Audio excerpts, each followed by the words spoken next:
the pleasure of interviewing Dr. Susan Smith, somebody who I hold in very high regard. And one of the things I'm aware of is that there's just so much about you that I admire. Your work has just been incredibly impactful to so many of us. And so I wonder if you might like to introduce yourself and talk a little bit about your background, what you're doing today, if you're affiliated with a university and private practice. What things would you like the audience to know about you that would bring them a little bit up to date? Okay, I'm a social worker. I've been a licensed clinical social worker, and after a couple of years of practicing in family service and adoption agencies in Tennessee and Illinois, I went into social work education because at the time it was the only part-time job I could get in Orangeburg, South Carolina, where I lived.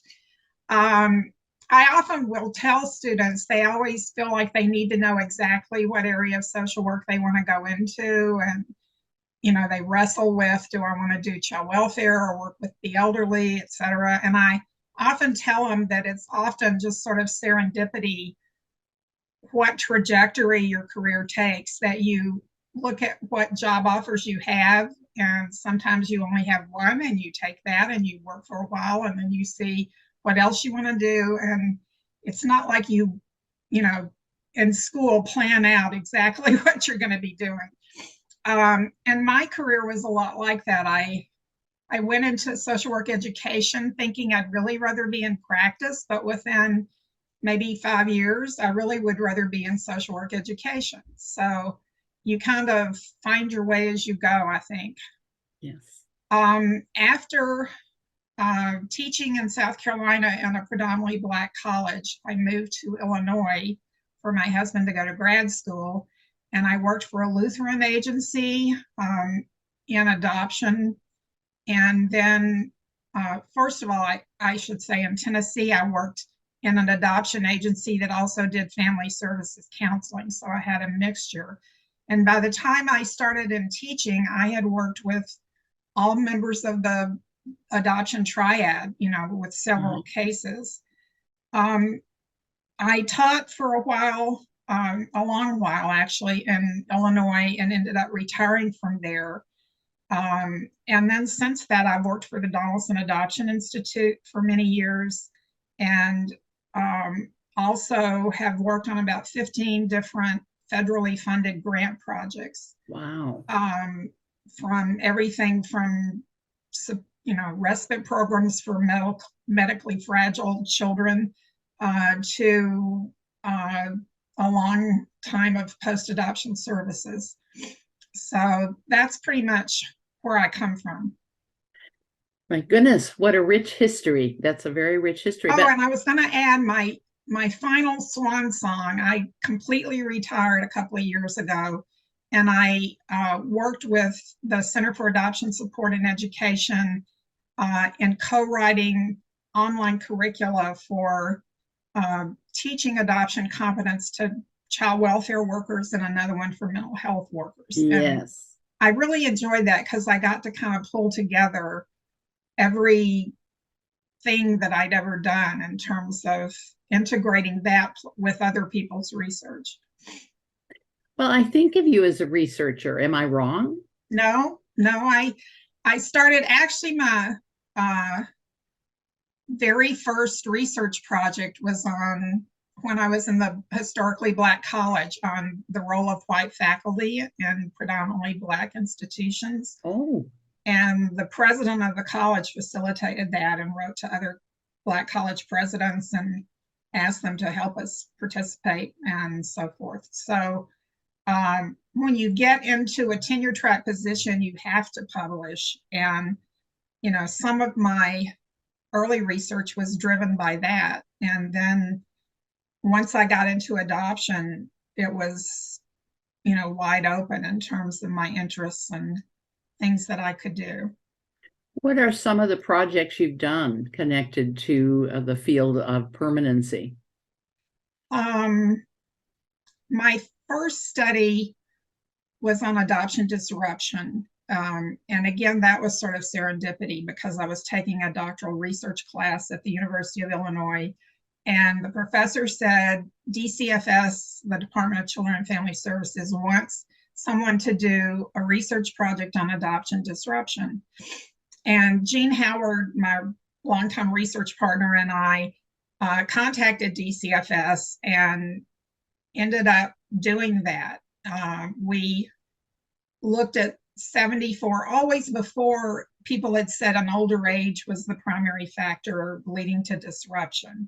Older age of the children. Yeah, older age of the child at adoptive placement. But they were always comparing, samples with the average age being like 6 years old to predominantly infant kind of placements, which, to me didn't really address the real issues. So we matched 74 children who disrupted in their first adoptive placement with 74 children of the same age who had consummated adoptive placements and were adopted. And we found that a history of sexual abuse was one of the most potent factors associated with disruption. The samples, we looked at a behavior problem score with the severity and number of behavior problems. And before placement, sexual acting out was the only behavior problem that was more prevalent among the kids that disrupted. And we ended up going further and really looking at the experiences of the kids that had been sexually abused. And it was partly their own trauma issues and partly that their parents had difficulty accepting some of them. I remember one mom who had adopted or had placed for adoption an infant and her 5-year-old sister.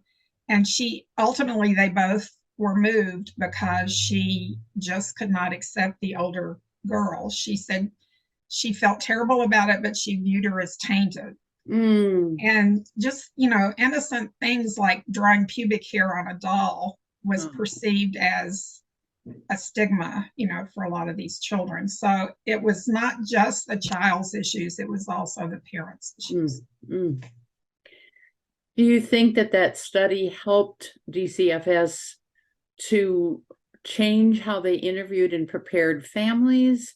I don't know. I would hope so, because my goal in research has always been to improve practice and to see what accommodations need to be made in practice that would address the issues you uncover. And I think we ultimately ended up having another look at this from a qualitative perspective that was published in the Social Work Journal, looking at what some of the issues were with sexually abused children.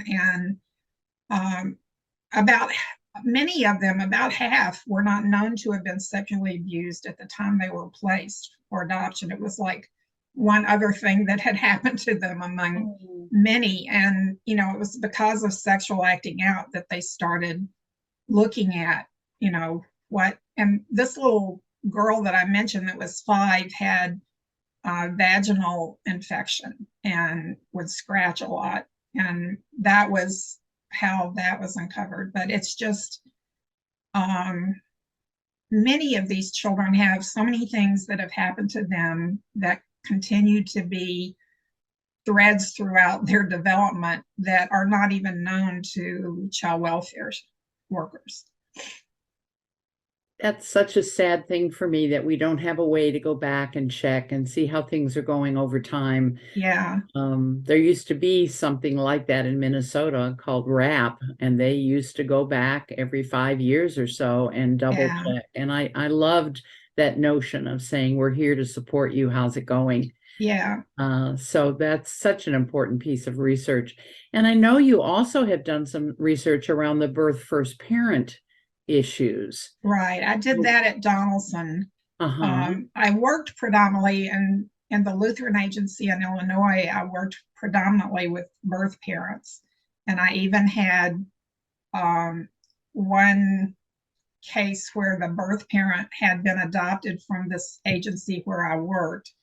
And she was in that particular agency was around Chicago, and they had what they called work wage homes, where the girl was housed with an upper middle class to upper class family and did some help with babysitting and got free room and board throughout her pregnancy. And she was in one of those, and her mother had been in one of those. And it just was so weird in a way that she was repeating the same history. And it was funny, she knew nothing about her birth mother. And over the course of working with her, I asked her if this was something she would be interested in finding out more about. And she avoided it for a long time. And then later she came and said, I would like to know more about my birth mom. So that was neat to be able to provide that to her. And did she place once she got that information? Yes, she did. She did. She had wanted to place from the beginning, and her parents were supportive of that. But she was very emotionally disengaged for a long time, and then became more so engaged in the planning. So when you look at the research, which is a foundational piece that so many people go back and look at, what were the important points that came out of that research that you'd want to share with viewers? The Donaldson Project related to birth parents? Yes. One thing that's glaring is that there are hardly any post-adoption services for birth families, whether moms, dads, their parents, whomever, and they have continuing on for decades, a lot of issues.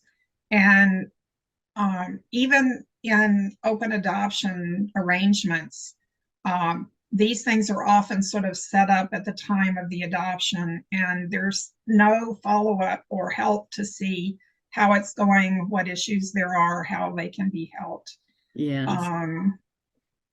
So I think services for birth moms and helping them prepare for understanding that the grief will resurface over the course of their lives and that they may need to access help, and helping them understand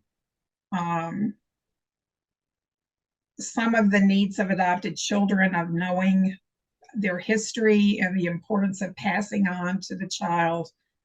The thing that the child always wants to know is, did she love me? Mm-hmm. And I remember when I was in adoption preservation, a worker told me that her client, the adopted child, she was working with the whole family, but the child had found out that her parents had a letter that her birth mother had written to her, but they never shared it with her. Oh, my. And the worker asked the parents why she didn't share it with the child. And they said, well, it had poor grammar, and we were waiting till she was old enough and we thought she could understand. And in a session, they read the letter to the girl, and she asked her right after that, what did she learn that she didn't already know? And she said that she loved me. Oh, yeah. And I just think that's such a powerful lesson that needs to get communicated. And, I think birth parents need help, both fathers and mothers. And another glaring thing is that birth fathers are often not involved in planning, even when they want to be. Mm-hmm. I consulted on a court case in North Carolina where a birth father had not been told by the mother. They had dated in college for a year or more, and she became pregnant, and he graduated and moved back to out of state, and wasn't seeing her very often. And she had a baby without telling him that she had become pregnant. And the social worker, who was a licensed clinical social worker, pressed her about, calling him and getting his consent. And she never got around to it. And they placed the baby and ended up, his family filed a suit wanting to raise the baby, and they won. I went back and looked at the Child Welfare League of America standards, and it's very strong in terms of birth fathers. And they had not done, also, he went in before the baby was placed, he was visiting her, and he went by wanting to talk to the social worker, and she was out that day, and they had scheduled the placement of the baby the next day. Oh my. And it's just like, the baby was like 5 months old, I think, by the time the court case played out, and she was able to be moved to his family, he and his mother. And it's just, fathers are often, they may make a sort of a small effort to say they're welcome to come in, but they, in my view, didn't really follow through enough. Well, they are 50% of who we are. Yeah. Some of us are much more like our fathers than our mothers. And so missing that information as an adopted person can be quite devastating in terms of identity formation. And I do think, if it's a good situation, being raised by kin is preferable. And we always do that in foster care adoption, but not in infant adoption. Right. So, I think that's something that needs to be explored in the planning. You're touching on such important issues for people viewing this interview. Have you done other research? While at Donaldson, I did a lot of different research. I mean, it was whatever the topic was that needed to be looked at. I worked with Holly McGinnis on a survey of adopted adults and how important adoption was in their identity at different stages. And this particular study was half Korean adoptees and half white domestically placed adoptees. And the importance of adoption identity kept going up. You always sort of assume it's going to be high in adolescence, but it continued to be important to these people even into their senior years. Wow. And it was obviously something that had significance to them and through adulthood. And we had just different questions that were really interesting, like most of the Korean adoptees said that at some point in their childhood they wished that they were white. And just, I can't remember all the findings, but it was just a very eye-opening. We were really looking at what would have helped them to have positive identification as Korean people and so forth. And we asked what kinds of services they'd had and what they thought would have helped. And, the title of the thing was Beyond Culture Camp, because often culture camp was the thing they had experienced, many of them. And many of them wanted to revisit their birth country. Some had, and they felt that was particularly helpful. We looked at how they had role models from their own culture and various aspects. But it was just a very rich, it was a very long questionnaire with some standardized measures embedded. And, I kept telling Holly, you need to cut it down. But she is now doing a follow-up to that study. Yes. And people who are interested can certainly look at the Evan B. Donaldson, the National Center for Adoption and Permanency site, and tap into that. Particularly, we're hoping as many adoptees across the country as can would want to become a part of that study.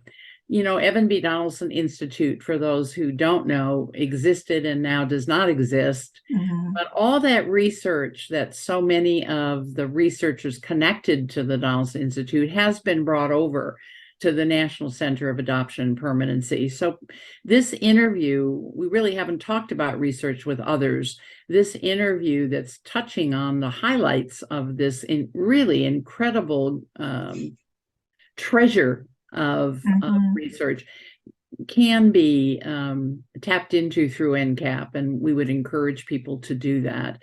So much of our flying by the seat of our pants in our field for so many decades has started to kind of get us to straighten up and fly right, because we now have the proof of things that we've been guessing at. Sometimes we guessed right, sometimes we didn't guess right.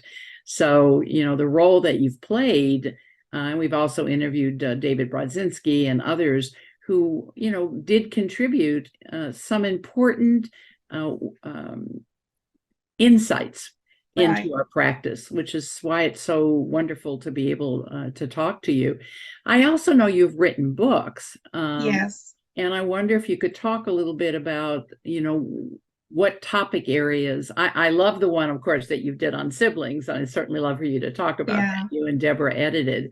But I would love to know more about your writing as well. Okay.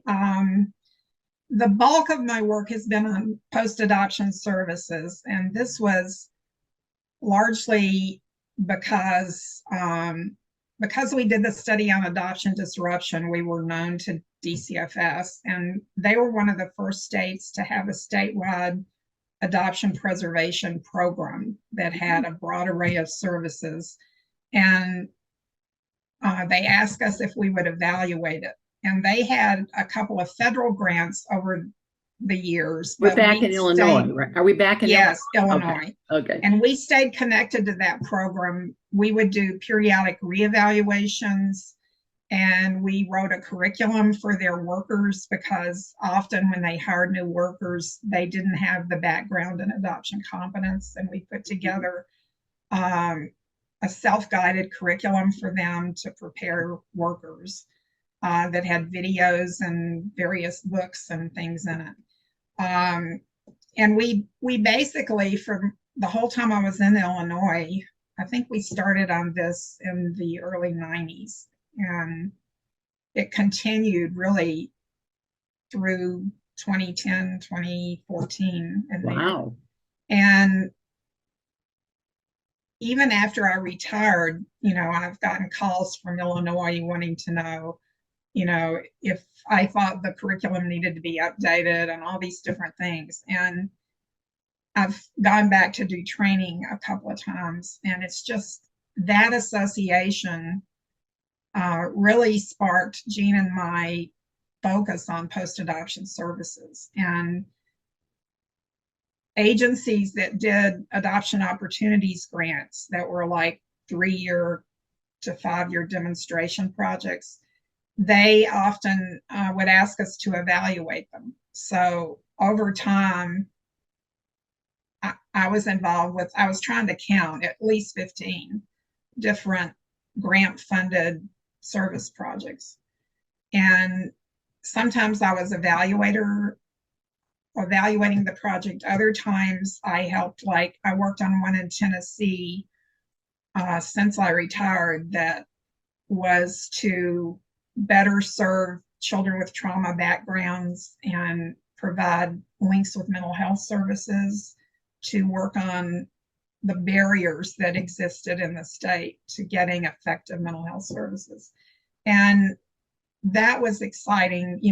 Most of the time I started off as an evaluator, but then the Donaldson Adoption Institute folded, and I ended up just being on the committee that sort of designed, and I did some qualitative evaluations. But it was so interesting to me, because I work for the Donaldson Institute. I would do extensive literature reviews on all different kinds of topics, from open adoption to matching children, to NEPA, IEPA, the policies about race and placements, to adoption instability. We did a study on the proportion of kids that return to the child welfare system after adoption. Some are foster care adoptions, some are other kinds of adoptions. And we looked at, there'd been a lot on disruption, but hardly anything on what they call displacement, where they left their home either to live in a residential treatment facility or to go back into the child welfare system. Or on the streets or in the military. Yeah. Right.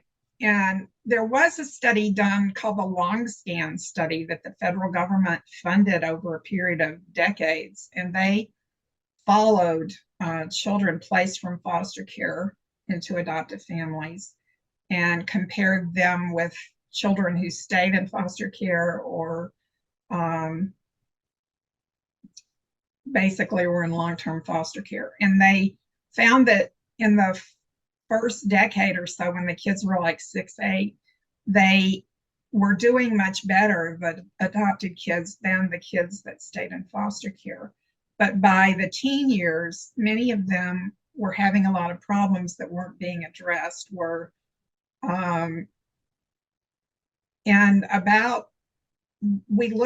had Penny Mazza do research for the Donaldson Adoption Institute using the whole national statistics of children in foster care and adoption.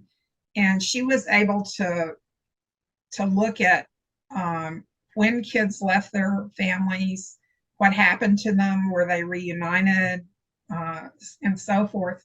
And only about 15% came back into care by the age of 10. So almost all of them were preteen or teens when they came into the foster care system. But their rate of being reunited with their adoptive families was much lower than other children in foster care. Like for kids in the general system, about 55, 57% end up being reunited with their birth families. But it was only 33 or something percent for adopted kids. Of the ones that they typically didn't have them terminate parental rights unless they were going to try to place the child for adoption, unless it was clear that the child could not return home. And about 61% of the kids that had gone into care and left care were adopted by another family. Wow. So, or they couldn't go home. Yeah. And so, but emancipation, the odds of being emancipated at 18 or 21 or whenever it was done in the state was 3.5 times greater for adopted kids going back into the care system than for non-adopted kids that were in foster care. So that's so disheartening. Yeah.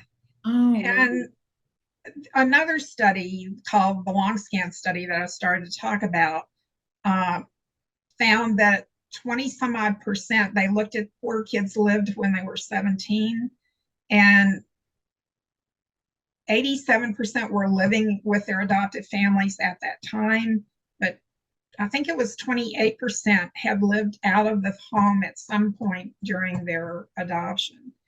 And it's just become clear that the trauma that these children have experienced, the issues of identity and loss and various things that they struggle with, continue on throughout their development. And very few, I think adoptive parents see that there's a period, maybe a honeymoon, and then a period of struggle, but then you achieve an adjustment that goes on, and it's like happily ever after. But it's not like that. These issues ebb and flow, and generally during adolescence, there was a national survey of adopted parents that was done by researchers, I think in Virginia, and they looked at children adopted from as domestic infant adoptions, inter-country adoptions, and foster care adoptions, and had a large sample. And they found that 30 some odd percent of them received mental health services after adoption. And it was higher for adolescents. And for those adopted from foster care, 57%, I think it was, were receiving mental health services during adolescence. And, there's just a lot of problems that providers are typically community mental health agencies. They have very little, if any, background in adoption. I know David and some other people have done studies on content and graduate programs for psychologists and social workers and others. And really, there's hardly any, if any. They probably learn more about eating disorders than they learn about adoption. Yeah. And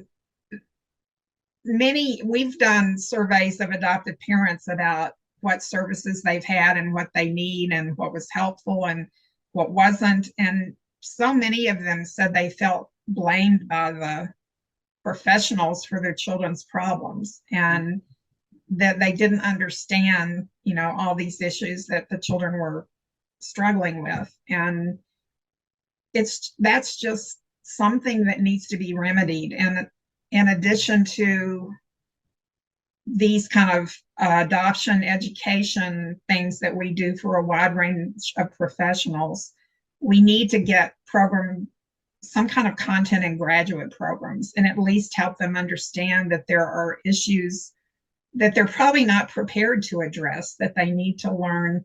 I mean, these things about brain trauma and, things that really affect attachment and so forth are just few and far between, and they're not things you're going to be taught in graduate school for the most part.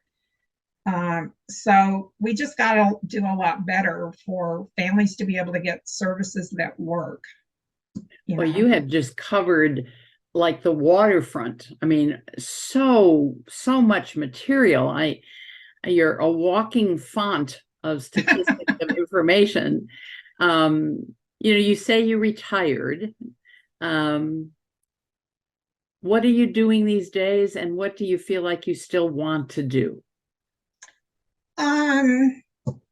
I've done some things, like I went back and did home studies for an agency that did intercountry adoption, because I'd had less experience with intercountry adoption than foster care adoption. And, I kept working for the Adoption Institute until it closed. And then I worked on a couple of other federal grant projects. I wrote this curriculum. And, I'm almost 77 years old. And I just decided, my husband had been retired for maybe 5 years, and I was still working. And I just thought, it's time. Good for you. Yeah. Good for you. So basically, he had a bunch of health problems that kept me pretty much tied to home. And I haven't really done anything adoption related except talk to people periodically. So, I mean, I would like maybe something, but I haven't figured out what that is. Well, maybe we can talk further about that. Okay. I feel like none of us ever really leave the field because there's so much left to do. And if you were to pick a couple of things that you've touched on them quite a bit in the interview, but if you had a passion project, this is mine. My passion project is not to lose the voices of our legacy folks, the folks who've laid the foundation. You're certainly one of those. But and I didn't want to lose any more voices. So that became at 81 my passion project. What is it that you still feel so deeply about that you want to make sure either you or somebody grabs a hold of? I don't know. I haven't really given it a lot of thought. Okay. I mean, post-adoption services is the thing I feel the most passionate about, because I just know, like interventions that have sprung up, like the TBRI, trust-based relational intervention, right, or the ones that address brain development. There's so many things that just are not taught in most programs. And I think they at least need to know that they're out there and what they are and how they help. If they're not going to teach them how to do these specific kinds of interventions, at least educate them about their existence so that if they want to learn more later, they can. That's something, getting knowledge about adoption into graduate programs is something I care a lot about. Okay, well, that's really, really helpful. When people look back on your career and they're talking about you, what would you like them to remember? If they were writing a tribute to you or even a eulogy at some point in terms of your career, not you as a person, what is it that you hope they say? I think that I was balanced in my work and fair-minded, and that I looked for ways to improve practice. I was always applying research to what that has to say about better serving families. And again, I think birth families are so neglected in our whole post-adoption services thing, and coming up with ways to do that. Yes. I know one grant that Jean and I got from the Adoption Opportunities Funding. They wanted to do a synthesis of the grants they'd funded over a 6-year period. It was like 1988 to 1994, somewhere in there. And they had done, I think, 69 adoption opportunities grants, and they wanted us to go look at what had been developed and what they did and what they learned and so forth. And I learned so much from that, from just, and it was so sad to me that things seemed to just sort of die on the vine after the grant ended. And like there were programs, we did some training in South Carolina, and they had developed at the University of South Carolina this very detailed mini volume curriculum adoption. And I don't think anybody that came to this training, it was for child welfare workers, and there were probably 80 something people there, and no one had even heard of this curriculum that was done not that far ago. And it's just, well, some things go on and we build on, there's so much knowledge out there that lives in silos, that we need to let people know about. Oh, amen. We've talked about this briefly with another interviewee, and myself, I was involved with several federal grants, and when they were over, they were over. And I'd say, well, what are you going to do with all this information? Or how do I have access as a professional to all the other programs and projects so that I can maybe glean from them something I could add into my own program? There was no real way to get hold of anything. There was no real sharing.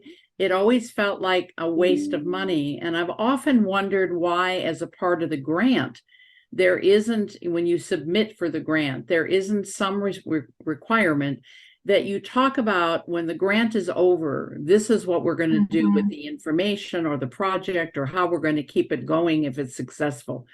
Sustainability is kind of touched on now in the Children's Bureau, but not always, I don't think. Like this one project I did in Tennessee, they were supposed to address planning for sustainability of the things that had been developed, but I'm not sure that's usual. Yeah. And what I found, because I loved your gathering of all that information, I remember when you and Jean did that, and I was a program manager at that time, and it was like treasures. And what I found is if I reached back to the folks in those organizations, most of them were gone, or they didn't have the time to talk to me, or they didn't know where the material was. Yeah. And there were so many of those that were really creative. Like I remember there was one program, I think it was in Minnesota, where